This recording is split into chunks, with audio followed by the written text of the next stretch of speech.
either foot up onto a box, or it can be an elevated piece of equipment, it can be a couple of plates. What you're going to do, you're going to chuck the kettlebell on top of your knee up the front.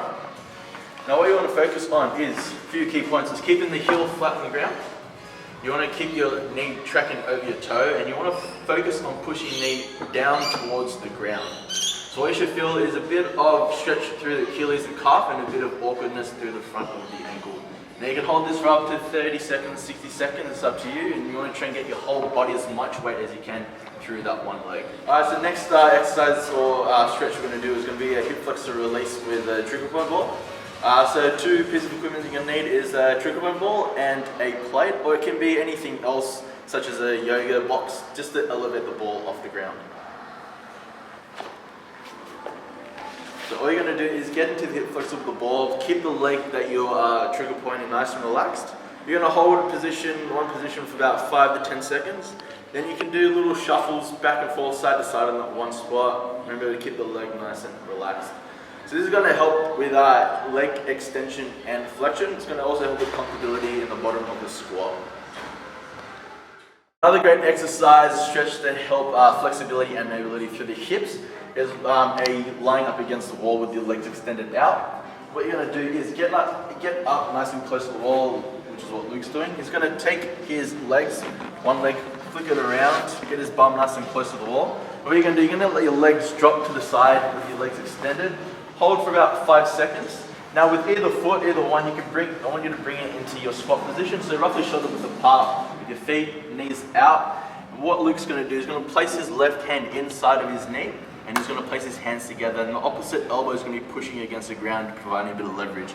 So what you're going to be feeling is stretch through the hips, adductors, and hamstring. Hold this for about 5 to 10 seconds, and what he's going to do is he's going to extend his left leg back out, and he's going to bring his right leg in.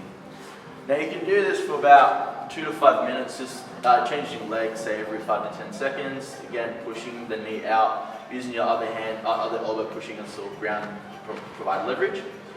Get nice and comfortable, and this will definitely help increase flexibility and mobility through the hamstring, adductor, and hips. The next exercise we're going to go through or stretch is called the Jefferson curl. Again, two pieces of equipment. You're going to have 2 kettlebells and a box. What you're going to do, you're going to walk yourself out so your foot is roughly 1/3 off the box. Bring your feet roughly hip width apart. Now what Luke is going to do is going to hinge back with the hips, bring his chest over, and rounding the back, tucking the chin to the chest. Now going down, you're going to go down slowly and controlled, vertebrae by vertebrae. This is one of a few exercises where you are allowed to arch your back, bring your back into a flexion position. Now working the full range of motion, or where you feel comfortable but also feel a stretch of the hamstrings, you can then relax the shoulders, so you get a bit more stretch through the fascia of the lats. In this position, you should feel a stretch to the hamstrings, possibly the hips, lats, and shoulders, depending on how tight it is. Now to make the stretch a bit more aggressive, you can also focus on extending the knees back against the wall, so going into basically a stiff leg position. Now coming back up, again, controlled, coming up vertebrae by vertebrae, all the way to a full standing position, as such. Now this is one of the first times you've done this stretch. I want you to focus on keeping it light, so choose kettlebells that are light to moderate weight. Due to the position you're in, you are putting your spine and vertebrae in a very vulnerable position. If you go too heavy, there's a good chance of increasing the risk of injury. Keep it light.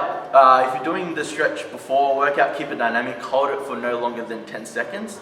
Add a few more reps and a few more sets. If you are doing it after a workout when your body's warm, the hamstrings are nice and loose and warm, you can then hold it for longer periods of time, up to 60 seconds, 2 minutes, it's up to